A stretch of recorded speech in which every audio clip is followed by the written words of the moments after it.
Hello students, आज हम पढ़ने वाले हैं क्यूब रूट यानी कि घनमूल।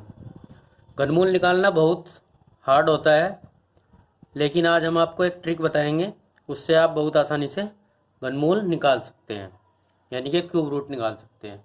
तो अब ये देखिए, 30,763 का हमें निकालना है, तो ये आ गया 67। इसका निकालना है हमें 7,04,969 का, तो ये आ गया हमारा। ये निकालना है हमें 3,43,000 का, तो ये आ गया हमारा 70। इतनी आसानी से मैंने क्यूब रूट निकाल दिए हैं, आप भी इतनी आसानी से निकाल सकते हो। इसके लिए आपको एक ट्रिक सीखनी होगी जो हम आज आपको सिखाने वाले हैं। इसके लिए आपको क्या करना होगा, 1 से 10 तक के क्यूब याद करने होंगे। जैसे 1 का क्यूब 1, 2 का क्यूब 8,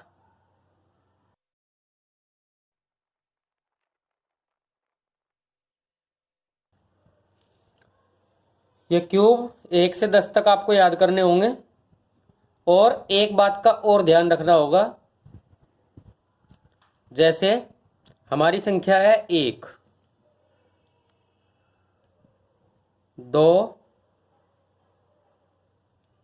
3, 4, 5, 6, 9 और 0, और हम यहाँ लेंगे 8 और यहाँ लेंगे हम 7। तो ये हमें ध्यान रखना होगा, जहाँ भी हमारी लास्ट में एक आएगा, जैसे हमारा यहाँ 3 है, तो 3 के विपरीत यानी कि 3 के जिस संख्या में 3 होगा वहाँ हमारा 7 आएगा क्यूब रूट में, और जहाँ 2 होगा वहाँ 8 आएगा। जहाँ 1 होगा वहाँ 1 ही आएगा, जहाँ 4 होगा वहाँ 4 ही आएगा, जहाँ 5 होगा वहाँ 5 ही आएगा, जहाँ 6 होगा वहाँ 6, जहाँ 9 वहाँ 9, यहाँ 0। अभी ये आपकी समझ में नहीं आया होगा, जब हम आपको ये करना सिखाएंगे तब आपकी समझ में ये बड़ी आसानी से आ जाएगा। जैसे अब आप देख सकते हैं, देखिए मैंने आपको बताया था जहाँ 1 आएगा वहाँ 1, जहाँ 2 0। तो अब हम देखते हैं कैसे। यहाँ पर देखते हैं हम, इसका हमें क्यूब रूट निकालना है, तो हमें लास्ट की 3 अंक देखने होंगे। लास्ट के 3 अंक हैं हमारे, 8 आया हुआ है लास्ट में, तो यहाँ से देखते हैं 8, 8 के अपोजिट होता है 2, तो यहाँ 2 आएगा। अब ये बच गया हमारा 74। 74 जो है हमारा, जब हम क्यूब रूट करते हैं तो 4 का क्यूब होता है 64 और 5 का क्यूब होता है 125। तो इन दोनों के बीच में हमारा ये 74 होता है, इन दोनों के बीच में। तो हमारा जो छोटे वाली अंक होता है 4, तो 4 की क्यूब है ये, तो यहाँ पर आ जाएगा हमारा 4। तो ये क्यूब रूट हो गया 42 का। अब हम देखते हैं ये 27.0000027। तो अब हम इसका लास्ट में 7 आया हुआ है और 3 अंक देखते हैं, तो 7 के लिए हम लिखते हैं 3, तो यहाँ आ गया 3, और 0 का 0 ही होता है, तो ये आ गया 0.03। यहाँ देखते हैं 625 है, तो लास्ट में 5 आया हुआ है, तो 5 तो लास्ट में आएगा ही। अब ये 15 है हमारा, 15 हमारा 3 का 27 होता है और 2 का 8, 8 और 27 के बीच, 8 और 27 के बीच यहाँ है 15, तो हम ये छोटे वाली संख्या लेते हैं, तो ये हो गया हमारा 25 का। अब ये देखते हैं, ये हमारा 509 है, 3 अंक देखते हैं पिछले, इसके लास्ट में 9 है, तो हमारे क्यूब रूट में 9 तो आएगा ही।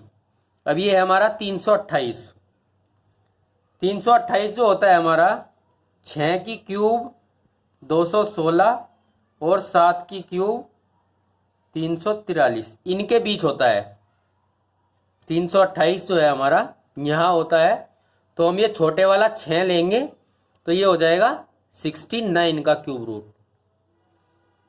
अब देखते हैं अगर इस तरह का सवाल हो तो हम कैसे उसे सोल्व करेंगे। यहाँ देखते हैं 125 और 4 की गुणा करते हैं तो हमारा 500 आ जाता है और 12, तो 512 बटे 125 और इसका निकालना है क्यूब रूट। तो 512 जो होता है हमारा वो 8 का होता है। 8 की क्यूब 512, 9 की क्यूब 729 और 10 की क्यूब 512 होता है हमारा 8 का, तो ये हमारा आ गया 8 और 125 होता है हमारा 5 का, तो उत्तर आ गया 8/5। दशमलव में उत्तर हो तो 1.6। अब ये देखते हैं कैसे करते हैं। 13.608 पर स्क्वायर 13.392 पर स्क्वायर, तो ये दो वर्गों के अंतर का क्वेश्चन है, तो हम इसे एक बार जोड़ लेते हैं।